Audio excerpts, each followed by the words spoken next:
un matí lluminós.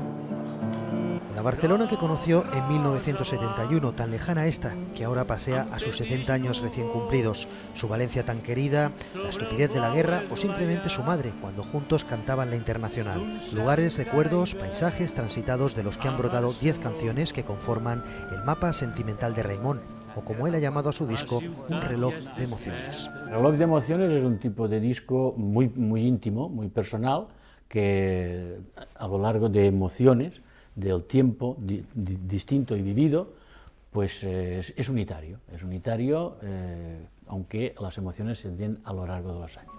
Amb més records que projectes. Con más recuerdos que proyectos, con más pasado que futuro, canta Raimon, que se ha tomado todo el tiempo del mundo para grabar el que dice su disco más personal.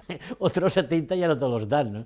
Y entonces, claro, te da una cierta impresión, pero bueno, a partir de esa impresión, pues te sale el anhelo de vida. En su reloj sentimental, las letras de la portada recuerdan a su primer disco, al Raimon y su garra de los viejos tiempos, donde poesía, ironía y reflexión iban siempre entreverados de forma irremediable. Y más de 40 años después, Raimon sigue escribiendo por pura necesidad. Yo he hecho de mi canto vida y de mi vida he hecho canto. O sea, entonces, para mí esto de hacer canciones y cantar es como respirar, solamente que no con tanta frecuencia. Un nuevo disco y el Raimon de siempre, quizás un resumen de todos ellos, quizás más contemplativo y menos rebelde, pero como siempre, Raimon enamorado de la vida.